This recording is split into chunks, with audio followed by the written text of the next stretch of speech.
Today's episode is sponsored by Audible. Get a free audiobook of your choice and a free 30-day trial of Audible by going to audibletrial.com/United We Drink. Choose from nearly 500,000 options in Audible's extensive library and keep that audiobook forever. Yes, forever. If you decide you want to cancel your Audible membership before the trial is over, that audiobook is yours for life.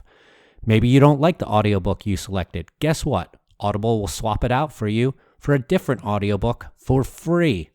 Listen to your audiobook on any device of your choosing, iOS, Android, Sonos, Kindle, and when you switch a device, pick up right where you left off.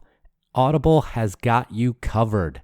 So go to audibletrial.com/United We Drink and get a free audiobook of your choice and keep it forever. The opinions and views expressed in this podcast are of the presenters and the presenters alone and do not represent that of their employers unless explicitly stated. Do we really need to continually do this? Yes, sir. Okay, fine.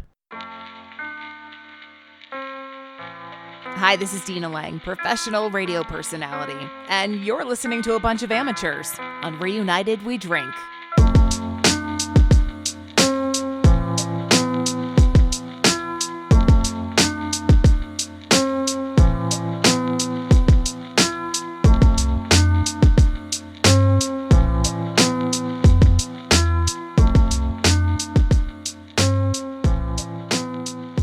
Hello, everyone, and welcome back to the restart, the reboot, the reanimation, the reuniting of United We Drink right here on UnitedWeDrink.com, as well as Apple Podcasts, Spotify, Stitcher, Google Podcasts, and wherever fine podcasts are found. First off, I want to take some time to just thank everyone who has listened to the show thus far. If you are new to the show, please go back and listen to some of our first two episodes. A little bit of a rehash about where we've been since the original run of the show, or an introduction to who we are for you. And then also our last episode, episode number 2, where we talked about work and life balance in the beer industry. We got a lot of awesome feedback from people about that episode, and it means so much to us to hear from all of you who might be in the industry, thinking about getting into the industry, brand new, about what you are dealing with out there. And we hope to create content like this to where we can talk about things. We're going to talk about some of the stuff that is super popular to talk about in the industry, but also things that are often neglected, like the work-life balance. So we hope that you continue to listen to the show and enjoy what we're putting out there. My name is Mike Urevich. I'm a brewer. I'm a writer. I'm a designer. I'm a podcaster and a creator of lists about myself. I am joined by my two co-proprietors of the show. First is a man who can bring any party to a screeching halt, and he is the founder and so far lone member of the Phil Palmisano Hard Seltzer Connoisseurs Club. Here is Phil Palmisano. Hey, somebody's got to own that title, right? Yeah, you're going to show us even more why you are the founder and lone member of that club here in a little bit. You guys gave me the news, so. As for my other co-host, some say that he will live tweet the birth of your child for a $5, and that while brewing, he often imagines J.J. Abrams as the successor to Charlie Papazian. All I know is he's called Joel Codner. Hello again, gentlemen. How you doing? Besides hating your computer. Oh my God, fucking Windows. Anyway. I was contemplating rewriting your whole intro based around your computer while we were waiting for your computer, but I just decided to go with what I had. Gentlemen, what are we drinking on this fine evening here? Joel, what would you like to be drinking? Double scotch? I was very dismayed last night to find out I was completely out of scotch because the in-laws were over, and ended up going with some local rum from Steel Tie Spirits. But right now I am drinking my Mexican lager. Very nice. I am drinking a Margarita Goza from Cigar City Brewing Company. Oh, a remake of a anniversary beer from a few years ago, huh? Yeah, it sort of tweaked a little bit. What was that? It's That was nice and refreshing. five beers for 5 years. Yes, it was. Good memory. Yeah, I remember that. I'm drinking what's it called? Oh, I spilled some on my computer. That's probably not good. Hazy John Extra Pale Ale from the Chamonix Creek Brewing. Very nice. How is it? It's good. It's slightly juicy. It's got a little bitterness to it, so it's not a complete New England IPA, and I'm fine with that. I don't. Hey, Joel, how is your Mexican lager? Sorry, Mike. Yeah, I just realized nobody asked me. Joel how his beer was. All right, you guys do the show. Bye. Fuck off. No, it's very nice. It's light, refreshing. I'm geeking out watching it effervesce in the glass. I love presentation. And speaking of presentation, I love that. No one can see this, but Mike, that black tank top really works for you. I know. It's what I do. Trying to clean up the spill that I made on my keyboard here. Was it white earlier today and just got darker like in Die Hard? No comment. We have some news to talk about, and for that, I'm going to throw this over to Phil to... Man, you guys challenged me last episode to bring the fire when it comes to news, so... Did we? This week... Yeah, you did. You said I got to get better at it, so I'm trying to be better here. So we got a lot of water news this week. We got 6 pieces in particular, and we'll start with White Claw, and we're just going to sort of like bullet point these as we move. White Claw announced a 70-calorie version of their White Claw, which is ticking in at 3.7 ABV, 0 sugar, 0 carbs, and 70 calories. Pretty amazing, if you ask me. What's that in comparison to regular? Hey, I'm not done yet. Regular was 100 calories, and I want to say 1 carb-ish, 2 carbs, somewhere around there. So the carb count is huge, and obviously it's about 1% ABV less and about 30 calories less. That better for you category is going to become competitive, but they were sort of beat to the punch because Truly came out, and which is Sam Adams based, and announced their new ad campaign with Keegan-Michael Key, where they're actually going to be using other beverages for things around the house and everyday uses. Which one of them is watering plants with a light lager? Think about that one. We had 2 value brand seltzers jump into the industry. Natty Light actually pushed forward the release of their seltzer, sort of breaking into a value category, a new value category of this hard seltzer. And Four Loko did a Twitter tease, which actually caught fire, and they decided that they're going to move forward with a 14% seltzer. I don't think that's really going to fall within the better for you category, just thinking out loud. They're also not a brand that really cares about stuff like that. They're like, if they care about selling beer, I would imagine. They're about fermented malt beverages. It seems like they're about shaking things up. There was a great podcast episode on the Good Beer Hunting podcast a little while back with one of the higher ups over there. I can't remember his name. I'm very sorry about that. But it was a really interesting listen, and they have a really interesting way of going about business over there. What's it called? Fusion Brands, I think, is the name of their company. They aren't ones to just keep on trying on something that's not really working. But they'll always keep trying. So this is their way of trying out something. If it doesn't work, they'll kill it relatively quickly and move on to the next thing. Well, but they jumped headfirst into this one. So I don't know their business model, but people are paying attention to it, which is pretty cool. Yeah, we'll see if it's the deep end or the shallow end. And then newly released Omission, which is a CBA brand, came out and said that they're going to release a seltzer in a normal can, which is a little bit different from those slimline 12-ounce cans. And they actually released that sort of press release at the same time as saying that they have a nationwide Whole Foods mandate, which is pretty big when you talk about chain mandates behind some of these new lines that are coming out. But not all is perfect on this seltzer front, as Constellation, the Constellation Group, I should say, announced today that Svedka Seltzer is being discontinued, and they're going back to the drawing board on the seltzer thing. So what are you guys excited about out of all this seltzer talk? Joel?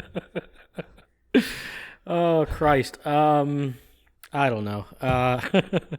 More variety for everyone, I guess. It's great to see everyone jumping on this like semi-healthy alcohol kick. I know Phil was a big proponent of like, NA, lower ABV, low calorie stuff on one of the previous episodes. And I mean, we've had a few White Claws in this house ourselves. I am not crazy about it. I need to try more brands.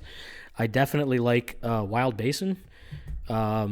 But I don't know. It seems like it's all the rage. Phil honestly inspired me to like try my hand at making one, based on a conversation we had. I don't know if I'm ready to do that yet, but I love experimenting. I don't want to do it It's because relatively I'm following. easy from what I understand. Well, right. I mean, there's no mash. I mean, it's some sort of dextrose, champagne yeast, natural flavors, as they call it. So it's interesting, and I'm curious about it from a manufacturing perspective, I guess. I would love to try it. I mean, Christ, I might even homebrew it just to see what happens. I don't think that I have drank one in probably a year and a half to 2 years. Definitely have not had one since I've been up in Philly. I had a few Trulies probably about 2 years ago. Went to a friend's house and they had some. I thought that they were pretty cool. After that, I bought like a 4-pack or a 6-pack. I don't remember what they came in for myself. Never bought them again. My fiance got a mixed pack once of Henry Weinard's or 2 Henrys. Is it 2 Henry? No. Yeah, Okay. So. 2 Henrys is a big one. It was not very good, most of them. They had a very medicinal quality to them. And after that, I haven't drank one. I'm not going to deny the powerhouse that it is. It's just not a thing that I care about. It's not that I don't care about my health, because I certainly do, but those aren't things that I want to be drinking. I'm one of those people who's going to say, if I'm going to drink something like that, I'm going to have a cocktail. And although that's probably not good for me, that's just the way I am with the flavor dynamic of it. It seems like this trend has a bit more legs than some of the previous trends we've seen, whether it was, cider blowing up in the craft segment for a bit, and then mead, and then hard soda. I mean, that hard soda thing really seemed to blow up real fast and then die off rather quickly. Yeah, and they keep on releasing new brands for that. Well, that's owned by Fusion Brands, who owns Four Loko, that whole Not Your Father's brand.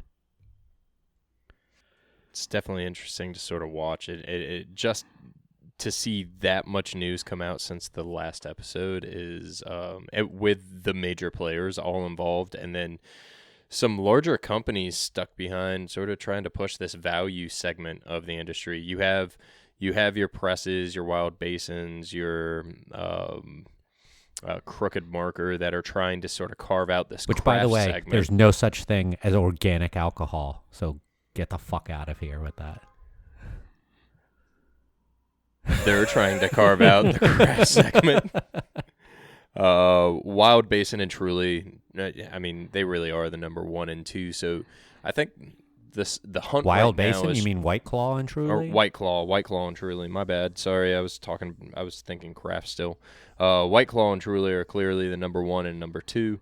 I think we're really trying to figure out who's number 3 here. Does it go to the value category with like Four Loko or a Natty Light, Natural Light, I should say, or does it stick with one of the guys like a 2 Henrys or I anybody else, one of the craft guys, sort of teeter down into that number 3. I mean, we have 3 major brands when you look at domestics. And you have Bud, Miller, and Coors.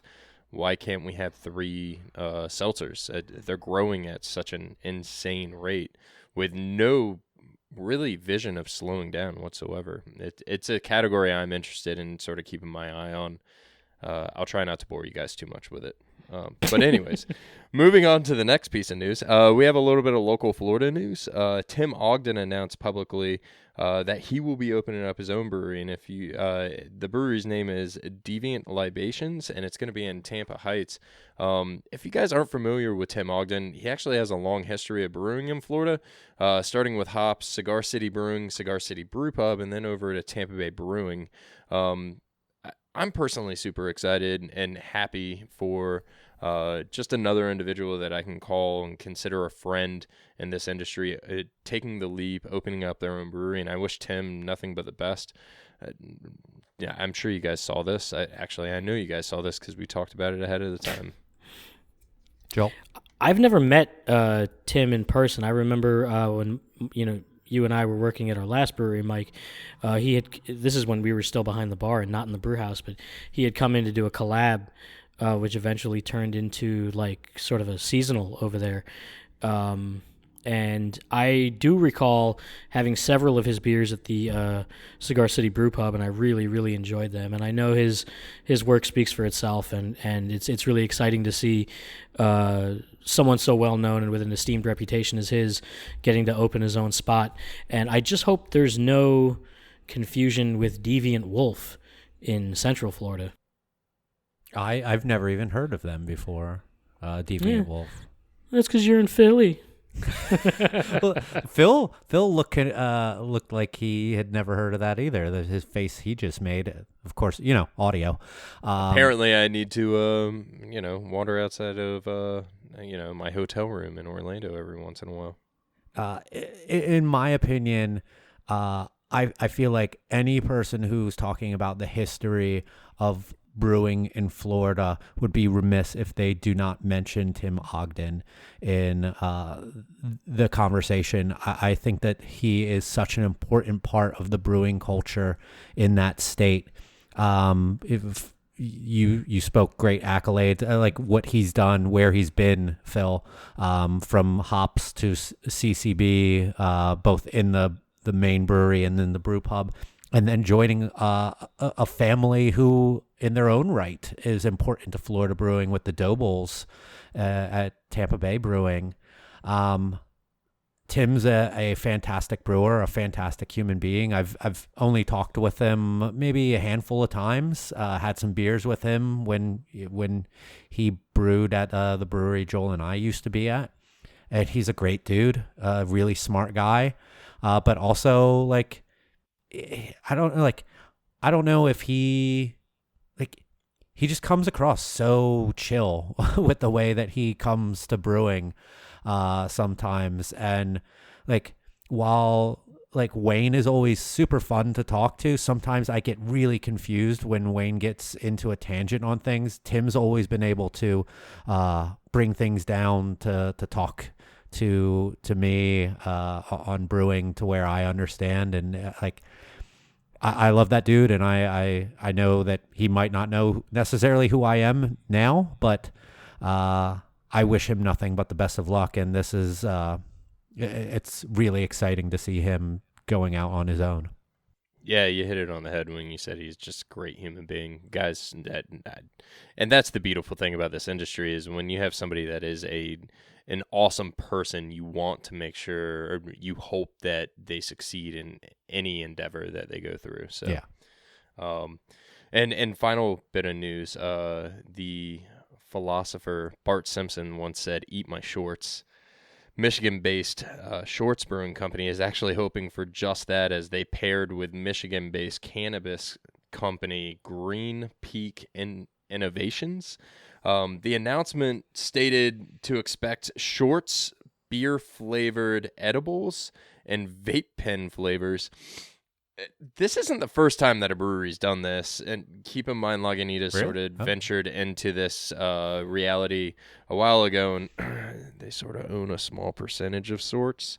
So do you think that this is just something within that family where Lagunitas and Shorts Brewing sort of jumped into it? Or do you guys think that this is a sign of the times where we're going to start to see more of these breweries sort of aligning? And also keep in mind the ex-head brewer of Blue Moon moved away to do his own line of Cannabis stuff. infused beverages that are not beer, but they're beer flavored. So is this a sign of the times? What do you guys think? Mike? I forgot that Shorts was partly owned by Heineken until you and you said it in a way that you didn't straight up say it, but I got it.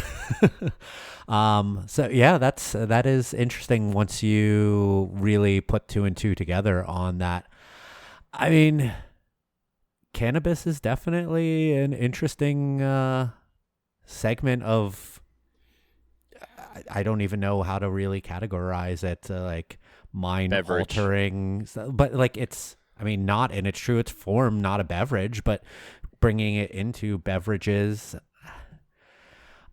I don't know how much it impacts me because I'm not a regular partaker in cannabis activities.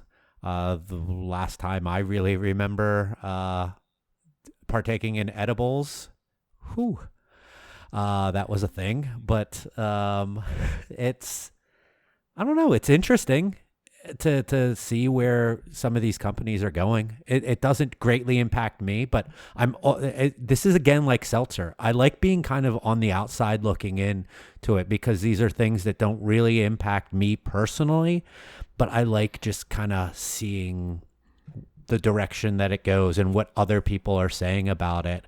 And I do think that it can be something that can impact craft beer and beer as a whole. Joel? I personally have no interest in a beverage that combines the two. I would kind of prefer one or the other. I would never do both at the same time. But I think it is a sign of the times. I think diversification and, expanding sort of broadening your horizons and keeping things fresh makes a lot of sense.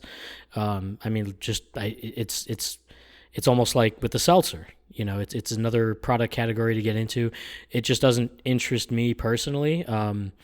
And not to really throw any shade, but it seems like a funny segment to get into when you're already selling Citra for $53 a pound on Lupulin Exchange. Yeah.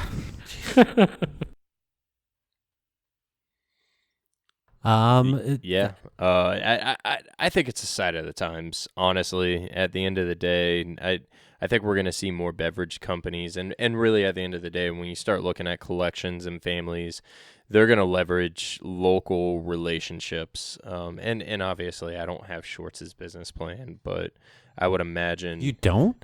No, I don't. I wouldn't mind seeing it. What If good are anybody you? has it and they want to share it, I'd be happy to look at it. But I really do see it as a sign of the times. I see cannabis creeping into our industry. So I honestly, I like what Shorts is doing, where they're saying, well, if cannabis is going to creep into the beer industry, why shouldn't we creep into the cannabis industry and put our stamp on flavors of edibles and vape pens? And honestly, if anybody's going to do it, Galaxy flavored. but Chiba? why not? I mean, why not? Why not? At the end of the day, hops are in the same family as marijuana. Touche. So, I mean, listen, if somebody wanted to give me a Citra Pale Ale vape pen, I wouldn't necessarily mind trying it. I don't necessarily know if it's going to be the best flavor, but it's worth a try, in my opinion. But is it a gateway? Is it a gateway to cocaine and heroin beers? That is up to our government. I want a vape pen, packed full of 5 pounds per barrel worth of Citra Galaxy. What are other? Simcoe Mosaic. It's a hazy cartridge. Yeah.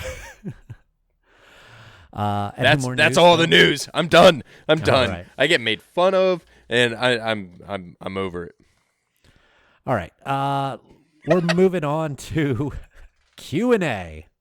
Question and answers. Questions submitted by you, the loyal listeners of the show. And if you ever want to submit a question for us to talk about on the show, you can do so going to our website, unitedwedrink.com, and go to the contact page, and you can send us an email, and we may read it and answer it online. Or not online, on the show.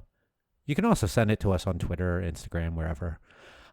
Question number 1 comes from our good friend, Gerard, Beer in Florida, writer of the book on beer in Florida, might I add. Gerard asks, born on Best Buy dates, what should a consumer watch for to ensure they buy the best quality beer, and who should they contact if they find an obviously out of code beer on the shelf? We'll go with Phil first. Thanks. Date codes are important.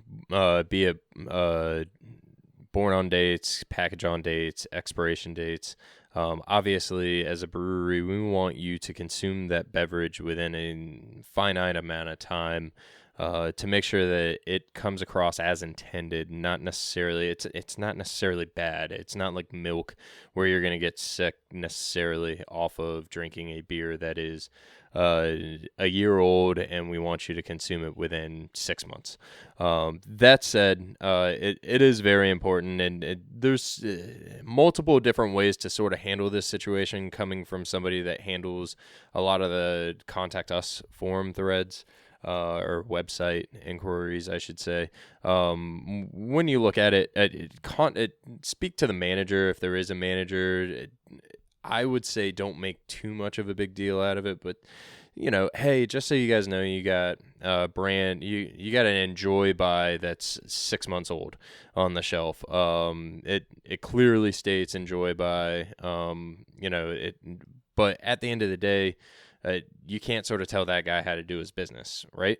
What I would do is I would go on to the brewery's website and utilize their Contact Us forum and basically just say, hey, I was in account X, Y, and Z, and this beer was clearly out of code. Or, I mean, let's even talk about draft, because it's something that we don't talk about on a regular basis. And when it comes to date coding, hey, this beer sort of tasted off. Somebody from the brewery is going to get back to you, hopefully. I know the way that I handle things is I send my team out, and or myself specifically, to go out and inspect it and try and make sure that it's cleaned up for you. Obviously, the further you are from the brewery, the harder it is for the brewery to control stuff like that. But we have wholesaler partners that are fantastic across the United States, and they can help us as well. Sorry for the long-winded answer. Mike, what do you think? So to answer the question in the way that the question is actually presented, what should the consumer look for? Look for the date codes.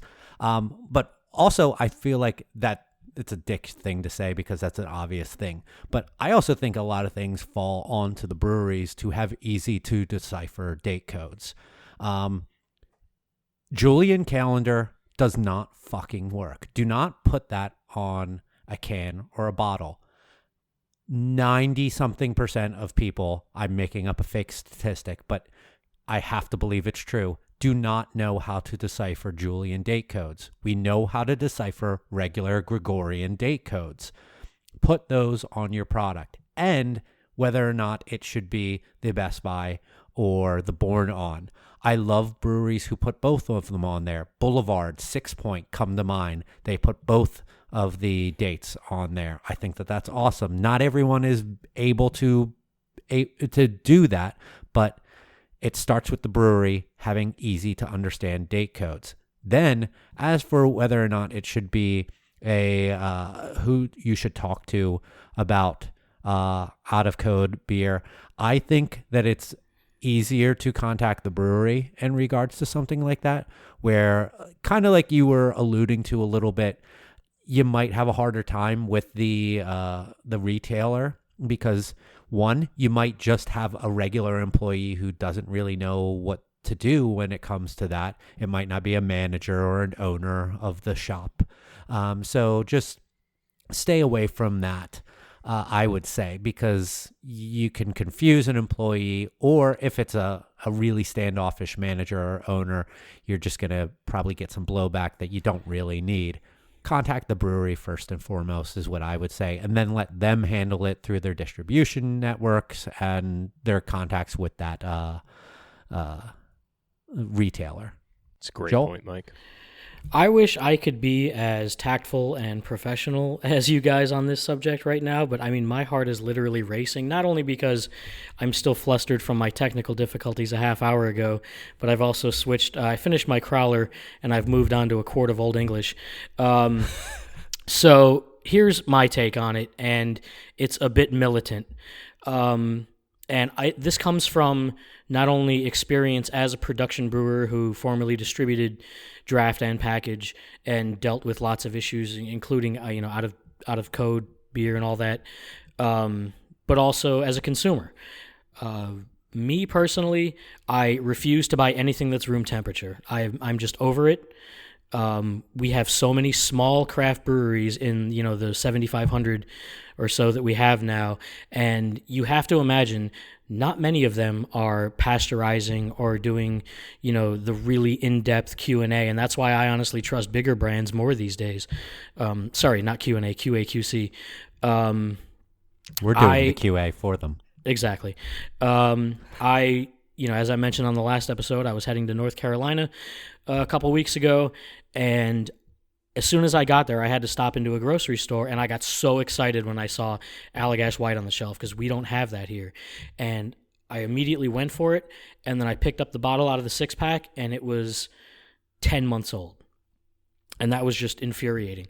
So I put it back, didn't look at it, walked away, and then I found it at another place, like a growler shop, like a craft beer, a place that should know better.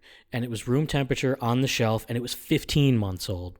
So, I don't trust room temperature beer no matter who it is mostly. And you have to look for, either born on or Best By dates.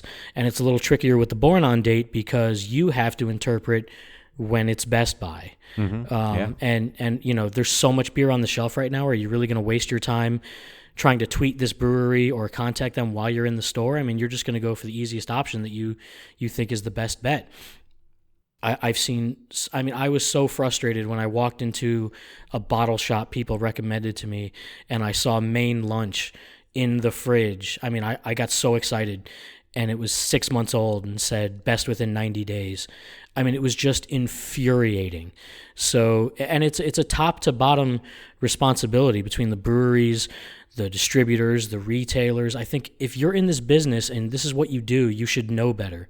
And, to paraphrase Jeremy Danner's famous, if you can afford a week in Denver for GABF, you can afford a microscope tweet. I think if you can afford a canning line or if you can afford packaging, you can afford a date coder. And I think we can, I think we're at that point where we should put on our big boy pants and skip, I don't mean to be the fun police, but I think we can skip all the cutesy little messages on the bottom of the can and give us some real information about how old this beer is and when is it Best By. I'm so amped up about that kind of stuff these days. And, for my own personal preference, and I don't mean to piss on anyone else's beer, but I just have a personal rule now that I typically will not buy packaged beer unless it's directly from the brewery. It's just, South Florida, it's too hot. I've had the distribution issues. I know there's a lot of stuff that's out there that's going to hold up well, and I'm sure it'll be fine in a lot of cases. But for me personally, I just want to go to the source where I know it hasn't been mistreated. Great points on all of that. We could totally go back and forth on this for a long time. And I think that's a thing that we will probably have as a main topic at some point. Question number 2 from a friend of the show, Bub Ohio Beer. What's your favorite hard seltzer? I'll start things off here because I'm going to be pretty simple because I haven't really drank many of them. Truly grapefruit or lime. Those are the only ones that I've had that I thought were any good, but I haven't had very many. So there's that. Joel. I've only had 3. I don't recall even what Truly was like a couple years ago. And I've had White Claw. I don't think it's the greatest. There's this weird sort of residual sweetness I didn't enjoy. And so my favorite out of the 3 I've tried so far is Wild Basin. What flavor? I want to say it was like a grapefruit something. I don't recall. No? I don't know.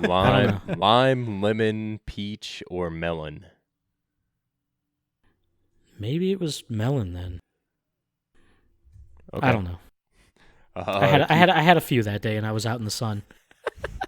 Cucumber peach Wild Basin. I'm digging on it. You can get it out of the variety pack right now only.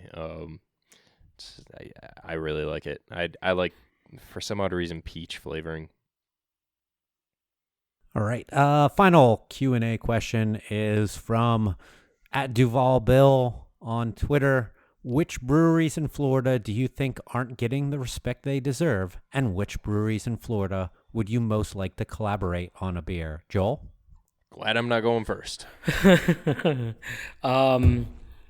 So not getting the respect they deserve. Well, I mean, number one, I don't believe in the word deserve. I know that there are underdogs out there. I know that there are a lot of breweries who, for whatever reason, maybe, their own fault, where they're just not grasping the social media or the marketing, and they're really not putting themselves out there. But there's a lot of great stuff out there. There's just so many breweries right now. I could name 20 of them that just aren't. I mean, if I had to pick one, I would say Odd Breed Wild Ales, only because they're making such phenomenal wild ales, mixed fermentation, oak aged. I mean, unbelievable stuff. And, there's so many, like, quote unquote brewery and blenderies out there that are getting all the hype. But everything I've had from these guys, and I know they're friends, so I'm slightly biased, but it's just such phenomenal beer, and I wish them all the success in the world. As far as breweries I'd love to collaborate with, I will now give the tactful answer, the politically correct version, which is honestly the most honest thing I can say, is literally anyone. I want to collaborate not to build some sort of hype train or get with the geekiest breweries and show off, like, look who I'm friends with, or any of that kind of stuff. I truly just want to learn from other brewers, from just fellow people in the business. And I don't care if you are on a 1-barrel nano system or you're doing like 60,000 barrels a year. I really want to just work with other people and learn from them and see how they do things, hopefully pick up a few good tips and improve my own brewing. Phil? Collaboration's all about learning. So I can attack the collaboration piece first, because I don't want to collaborate with anyone. And that's partially because I'm not a brewer. And I don't think anybody really wants to collaborate with me specifically. It's United We Drink, not United We Brew. That said, I honestly, this question hit me really hard as well, which is, like, define respect. Like, is it reach of distribution? Because, Joel, I went right to Odd Breed Wild Ales, and I love what Matt is doing over there. But is respect distribution? Because I travel outside of the state and I see them. I actually have more access to their bottles outside of the state than I do in the state. When it comes to respect, I think it's just a really loose term. I always fall back on, I think there's some national brands that don't get respect, not just Florida brands. But there's a lot out there. There's a lot of really good beer. It sort of falls back on that question that we had 2 weeks ago, which was, why do good things happen to bad breweries? It's like, well, define bad. Like, what's a bad brewery? So I don't know. I can't really you're answer. Really making me this. go all out on dictionary.com right now. But what is what is respect? A feeling of deep admiration for someone or something elicited by their abilities, qualities, or achievements. Fantastic, but what is his definition of respect? What does he mean by respect? Right. And it could be hype. It could be awards. Yeah. exactly. So is respect that somebody can secondhand sell your bottle on a website? I don't know. That somebody can trade through your bottle for, some crazy beer across the United States. I don't know. That there's a shit ton of really good beer. Get out there and support your locals, and honestly, revisit some of the legacy brands that aren't getting the respect that they need on a national level, and we'll talk about that in a minute. Hell yeah. Mike? I mainly wanted to do the respect thing just to shout out, because I haven't been in Florida for a year now.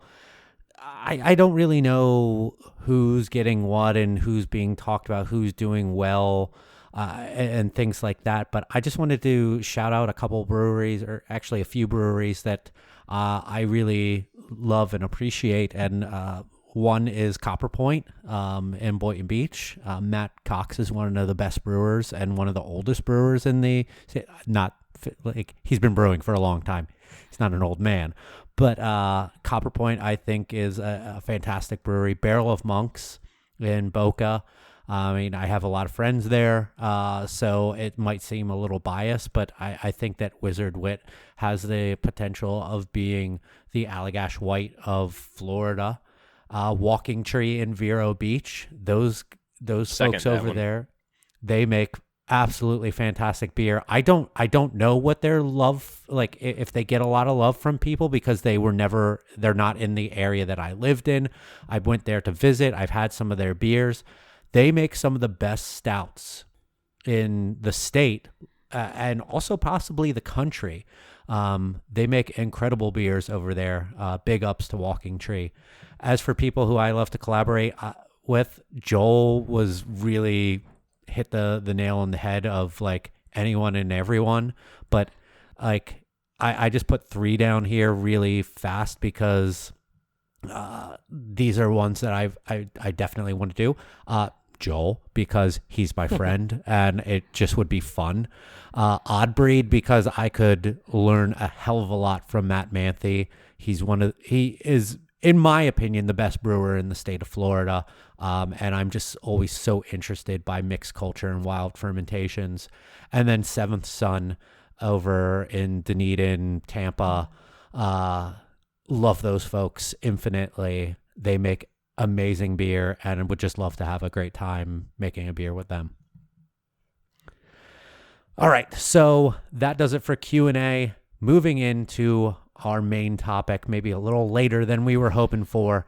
We're going to talk about the battle that is going on shelves, taps, for the space. There's very limited space going on out there for all of these, 7,500, close to 8,000 breweries that we have in this country alone, not even taking into consideration all of the imports that are coming in as well. Shelves are getting crazy. Taps are getting crazy. Who can get the space? Who can get the cold space? Who is relegated to the warm space, and does that move well enough? Phil, you are the one who is out there seeing all of this probably the most, because this is your expertise. You're a sales guy. Where Joel and I, we see it mostly coming from brewer standpoints. We mainly just see it when we want to buy beer. So how about you take us into a little bit of a look at what you're seeing? Oh God, this topic in particular, 5 years ago, 6 years ago, I don't think any of us really saw it coming. Specifically in Florida. Keep in mind, Florida is a little bit behind what we're seeing in California and up in the Northeast, and honestly, hell, even in North Carolina at this point in time. I'll have some really weird input for you from the Northeast standpoint. Distribution up there is very interesting, so I'm really curious to see your take on this. But coming from Florida in particular, the hardest part when we're talking about it basically erosion, because really that's what we're talking about. We're talking about an infinite amount of breweries, or just an ever-growing amount of breweries, and on-premise in particular, I think is the easiest to address. Everyone is looking for what's new. It's a very promiscuous premise in particular, on-premise being bars, restaurants, et cetera, et cetera. We talk about all the time, start looking at some of these accounts that people weren't attacking, that are owned by Bud Light and Miller, Coors, those brands, because the average consumer is now looking for beer with more flavor. We're very lucky because this industry has grown so drastically fast, and it's not going anywhere. It's specifically IPAs. You can ride the market. You can basically find an IPA from some brewery at any restaurant, be it a Chili's or a Bennigan's or TGI Fridays. That said, when you break into the independent scene, you still have a lot of rotation. You have, I was in Alabama this past week, tons of local support. And Alabama's a little bit behind where Florida is now when it comes to beer, just based off of laws.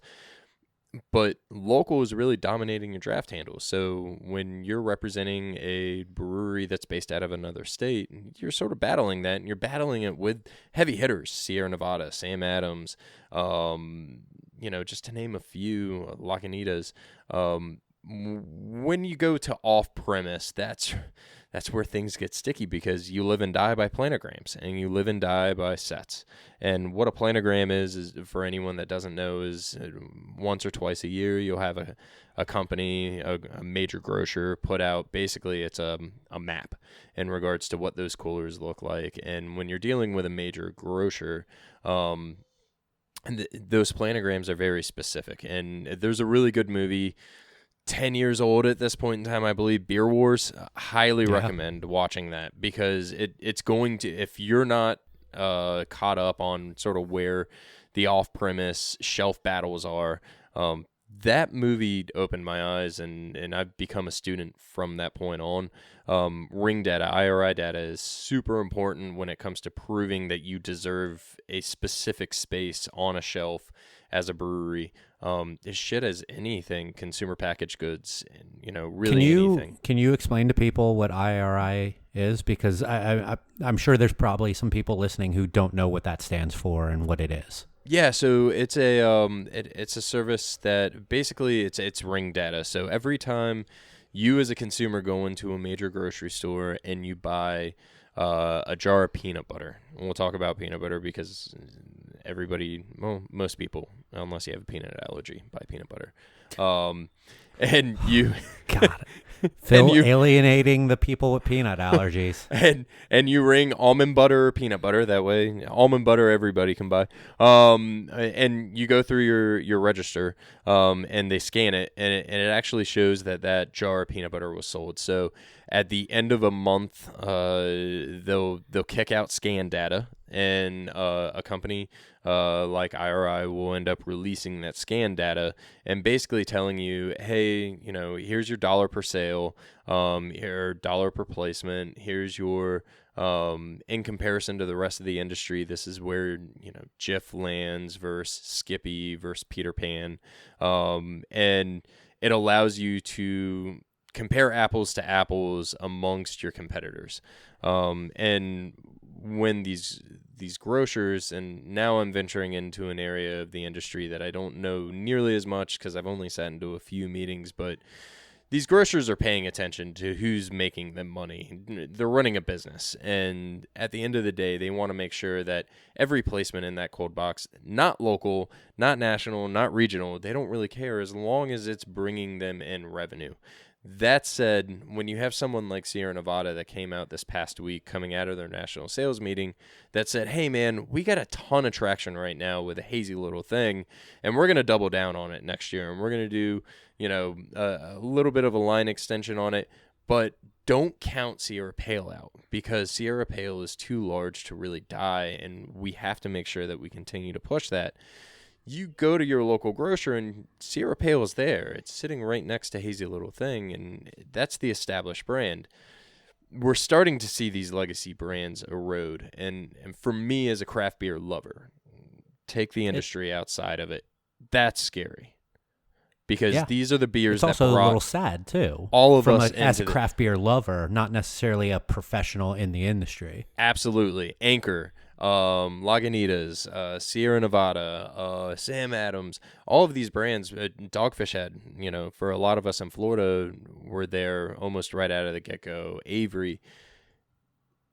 It would be different if we were buying their package on a consistent basis. And obviously sales slow, therefore the grocer or whoever it is looking for that next step and who's going to take them to the next level. And I think it's really important. And Joel, I disagree with you when it comes to not buying beer on a dry Joel shelf. hasn't even said anything. I know he hasn't, but I'm looping back to my news situation the question situation, where I think the dry shelf is just as important as the cold box.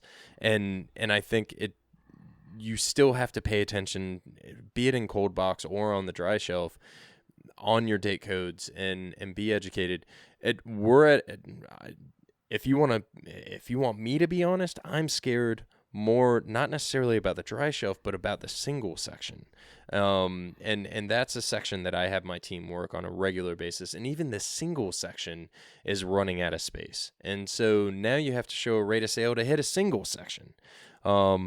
It's an interesting time. I'm curious to see how you guys, Joel, how you look at it as a brewer. But Mike, really, I'm curious to see how your distribution laws in Pennsylvania are completely different from ours. Well, first, I want Joel to be able to respond first, because you went at him, so I feel like he should get the first rebuttal here. Well, I don't want to get too much into that. I think that's a topic for a whole other episode. But from a production standpoint, from a small brewery that doesn't necessarily have the QA/QC budget to ensure shelf stability. Like I know I should not be canning, and I'm not. I don't have the cold storage for it. I don't have the distribution. I'm in a brew pub. But I know for a fact that beer is, the warmer it stays, the faster it's aging. And there are many brands and bigger brands out there who are really doing their lab work. They're not even letting it out the door until they know it's past certain tests, or they're pasteurizing, or they're doing some sort of, real quality control.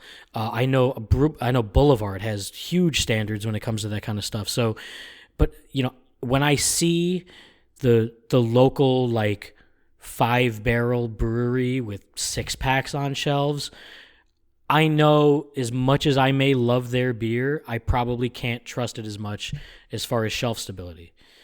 So that's really my only response with that. For me personally, I just prefer to get it straight from the source, where I know it's been tampered with less, it's gone through less temperature changes, less everything. So and from my standpoint, as far as the market overcrowding, I mean, it's not just shelf space and draft. I'm what they call own premise, meaning I have my brew pub. Well, not mine, but I brew for a brew pub. We do not distribute. We're about to start dipping our toes into distribution very limitedly with one beer, draft only. And when I do tours for people and they ask, can we find your beer here? Can we find your beer? Where are you distributed? And I always tell them, sorry, no, we're not distributing yet. And the way breweries are opening and growing, it's not a commensurate rate as draft. Applebee's is not adding draft lines because South Florida opened another 25 breweries. Total Wine is not adding more shelves because more breweries are opening or distributing here. I mean, it's just getting more packed, and the competition is more fierce than ever. I mean, we have so many breweries, and I think 5 of us opened within months of each other in West Palm Beach. There's us, and there's American Craft, and there's Steam Horse, and Ukapow, and all these guys. And there's so many of us now that in just a very short amount of time that we have our own like Brewers Alliance. It's almost like a mini guild in West Palm Beach where we support each other and promote like West Palm tourism and beer and cider and spirits. And even though these are our friends and we all work together, it's still competition because they're right down the street. And I constantly try to instill in my staff, like, no one has to tell us we suck, and we have to do a really good job in promoting a great experience and offering a great product, because they can literally walk 2 blocks away and get craft beer elsewhere. And it's like something our good friend Kevin from Barrel of Monks told us in Philadelphia a few years ago when we were hanging out in the hotel room after CBC. He said something, and I've taken this with me for a couple of years now. He goes, great beer. Who gives a fuck about great beer? You have to assume everyone's making great beer, and then what? What's setting you apart from the rest? The quality, the experience. So there's so much to it, and it's a real struggle out there, even when your neighbors are your friends and your competition are your friends. And, it's scary to think about us, dipping our toes into the waters of distribution, even on such a limited basis in our own backyard, because, who needs another Hefeweizen? Like, who needs another IPA? All of these places aren't growing and blowing up at the same. I mean, we're looking at, with license applications, we're looking at over 10,000 breweries right now. That's insane. And, I still think there's room for many more, but not through distribution. Like, it's going to be very tough. One thing, when I moved to Philadelphia, I wanted to find where I was going to get beer, because beer laws are a little weird here. They've gotten better over the past maybe 5 years or so. You can actually go into almost any grocery store now and find beer, which was unheard of 10 years ago. And it used to be you would go to beer distributors, use of a different word up here. It was pretty much a beer store, and you could buy a case at a time. That was the smallest amount. Almost every distributor had their own, basically, storefront, correct? Yeah, not every distributor beer store was a distributor as well. Yeah, like was a wholesaler. Correct. So now things have changed a lot, and now you can buy 6-packs, you can buy single bottles. A lot of bars have to-go licenses that allow them to sell 6-packs, 4-packs, and whatnot. It's usually a very high markup. Pricing up here is ridiculous, and that's not a thing I'm going to get into because I could talk about that for hours. But the first time I found the local bottle shop by my house that I still shop at, I didn't know what to think when I first walked in and saw so much beer. And it was just a beer place. A good size space, and almost all of it was dry. And I'm walking up and down the dry aisles of the 6-packs and the 4-packs. And I'm seeing breweries I've never had access to before, like Perennial, and Solemn Oath, and Half Acre, and stuff that I haven't seen in a really long time, like Allagash, and all these Philly area breweries. And then they have a good cold section as well. I was just, there was shock, there was awe, there was just being scared because I didn't know what to do. I picked up a pack of Pivo the first time I walked in there because I was like, oh, Pivo Pills. This is one of my favorite beers of all time. Now you're just bragging. And it was 5 months old at that point. Oh. And I was like, I'm like, they might be like, they're a high quality enough brewery. Their stability and package on a dry shelf is probably way more than a little brew pub in the city here. But I was still a little turned off by that. Some of those 6-packs still exist on that shelf today. And I've been here for almost a year. So like I have become religious about looking at the bottoms of cans. Nothing on it, not buying it. Date code, I want to be within 3 months on almost anything that I look at. And there's just so much stuff out there that I don't know. I've become to the point of where I turn down local options because I do not see date codes on it to go for more bigger brands because they have date codes on it and they're actually fresh. Unless it's a local brand that's a brand new thing that I saw like them announce on their Instagram, hey, this is going out this week. Since I have lived here, the thing that I have drank the most of and bought the most of is Half Acre Daisy Cutter because the shit's fresh in the Tall Boy 4-pack cans. Every time I go in there, I've never had more than a month and a half of the dates on that. When they came out with the 12 packs of 12-ounce cans, I was like, this is fucking awesome. I'm buying these because that'll last me a lot longer. Bought a 12-pack, did me well. The first round of 12 packs are still in the cold box from when they did that 3-4 months ago. Well, But the 4 packs are still fresh. So, all right. So I think we're all, and even my statement was a very generalization. You possibly could go out into an account locally and find fresh 12 packs. I would imagine the wholesaler is still purchasing. That said, I think there is something there when it comes to package sizes that pull quicker than others. They still eat up space because that 4-pack was so proven. The 12-pack's going to be there. And some of these heritage brands are forced to innovate just to protect their own space as some slower brands sort of get weeded out. It's overwhelming to me to see so many amazing breweries. Like Perennial are an amazing brewery. I saw to trade for it.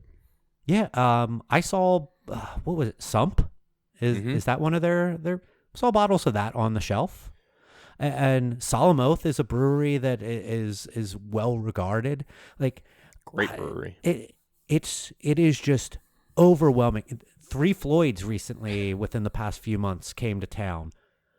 I could tell stories about what I've heard about their purchasing requirements, but like there is almost too much beer here in Philadelphia at my shop, and that is what has gotten me to falling on my laurels. I either buy beers from the breweries when I'm going to visit them, like Joel said.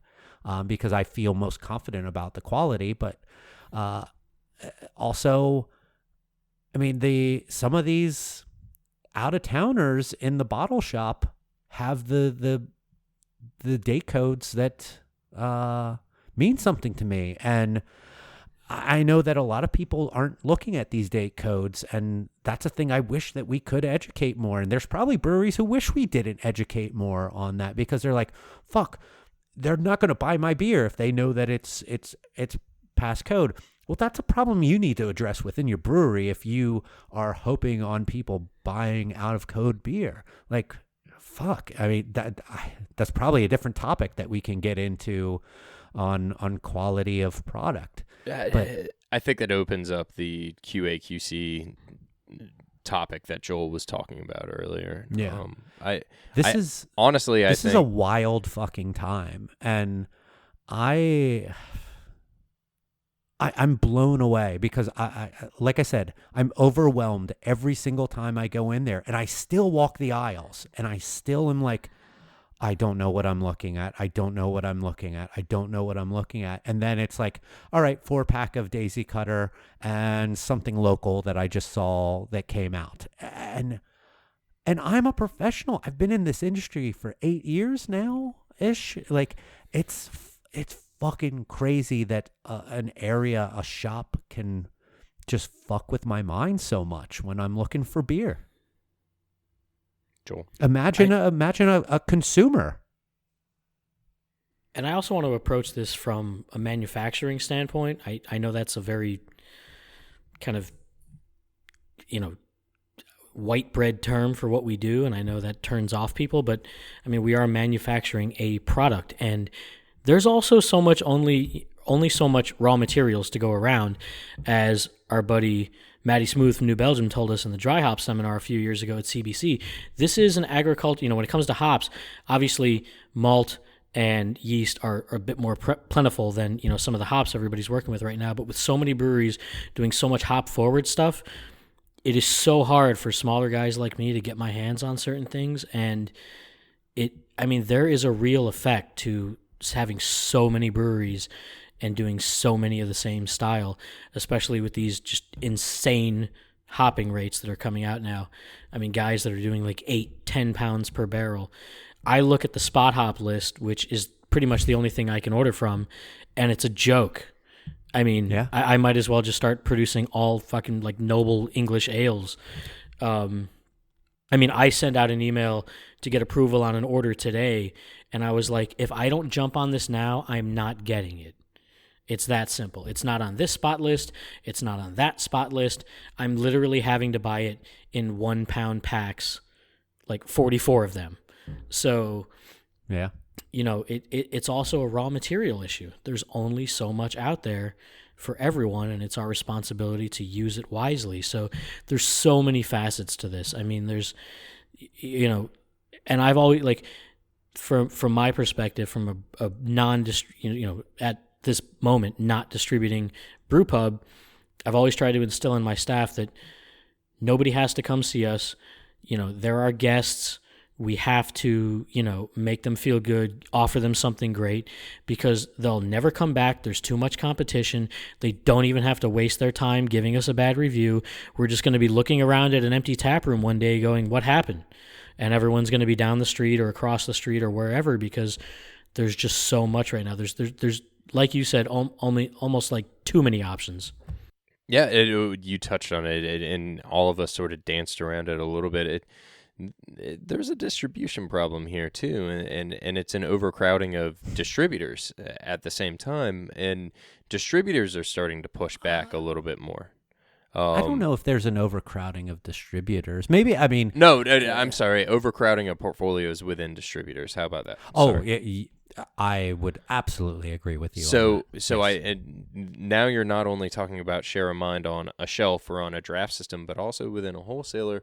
And sometimes that can be as challenging or frustrating for a fledgling brewery as anything else, or an established brewery for even that matter.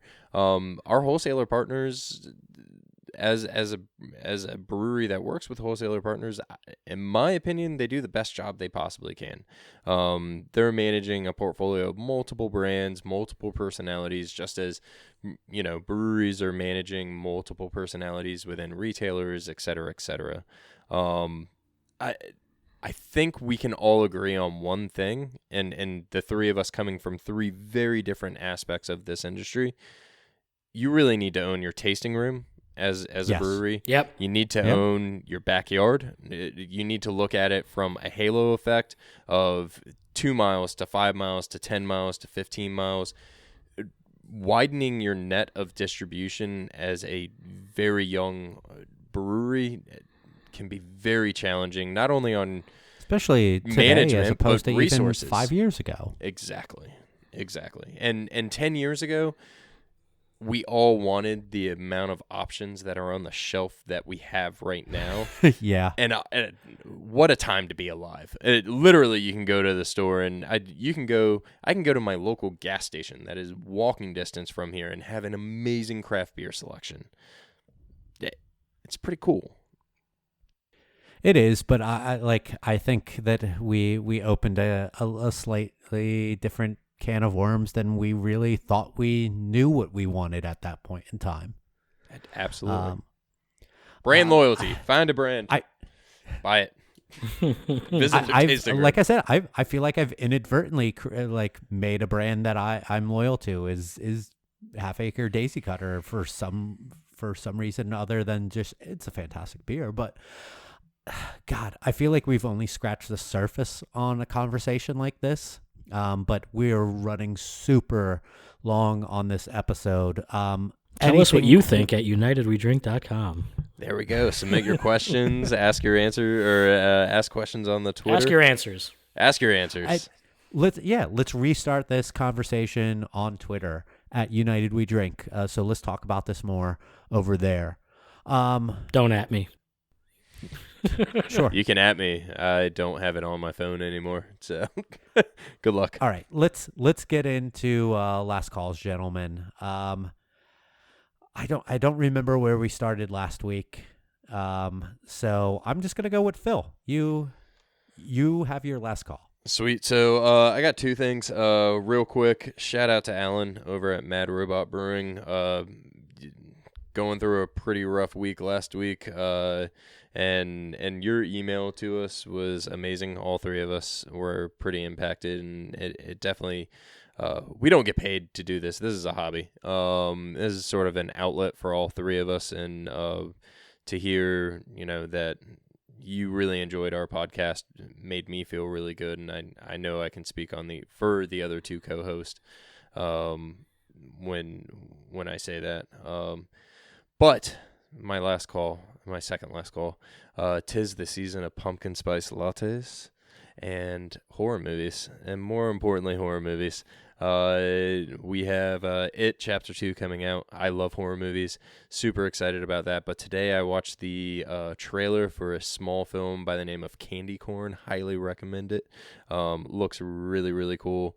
Very dark, very gruesome. I'm super excited.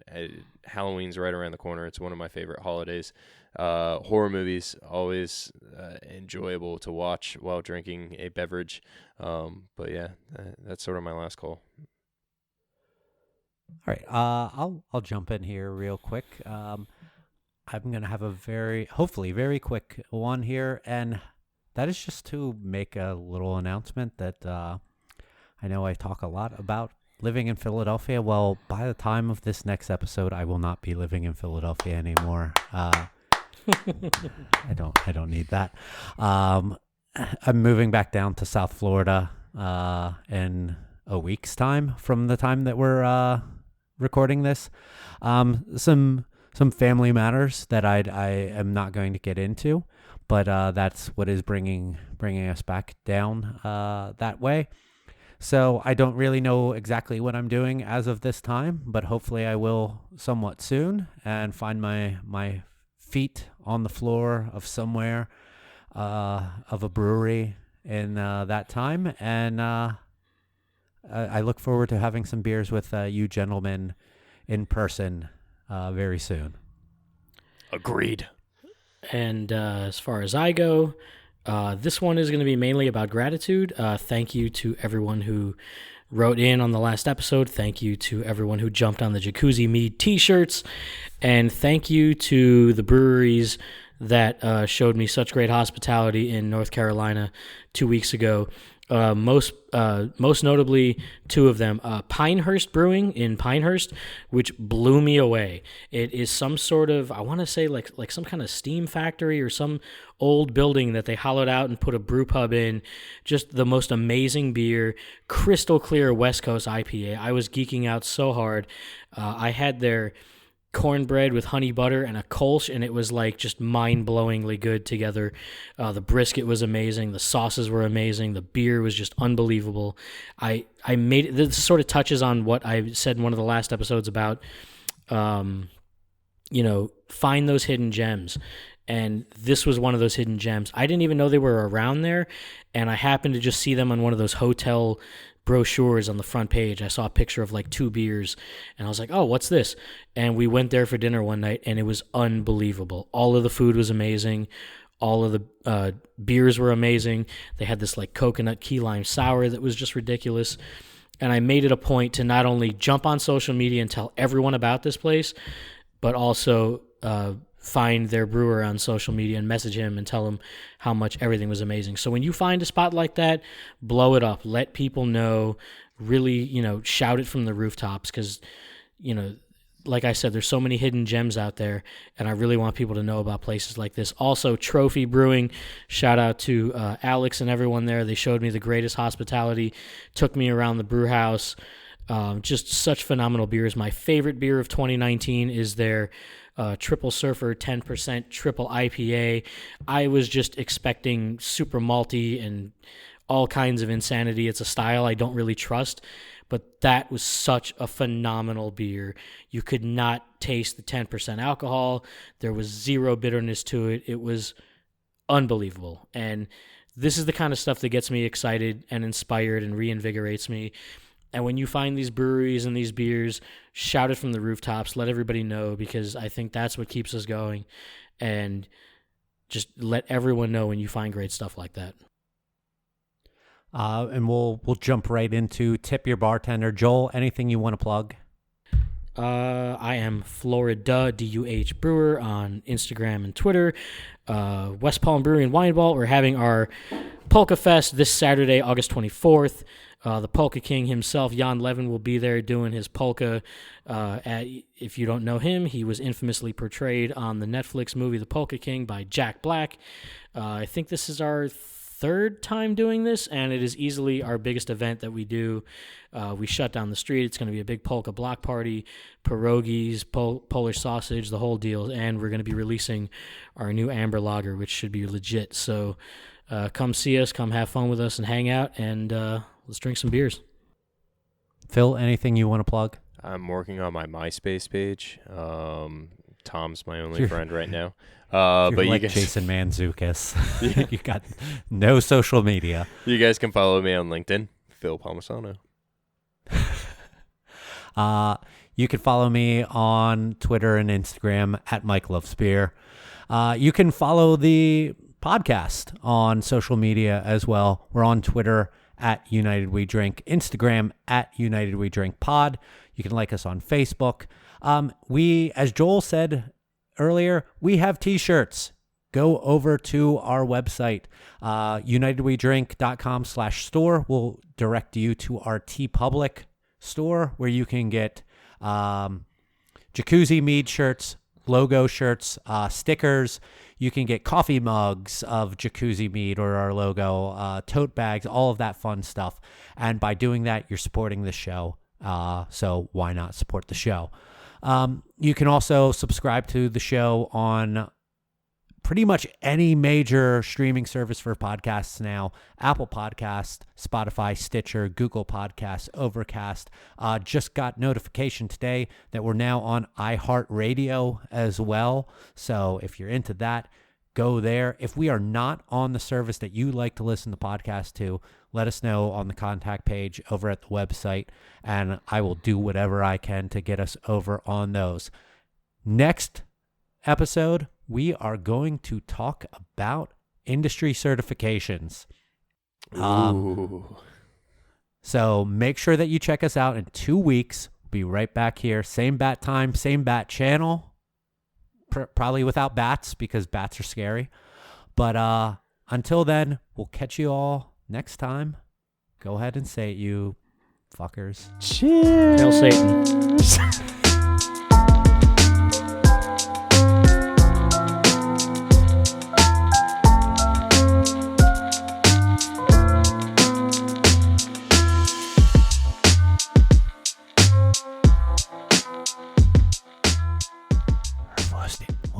Good talking to you guys.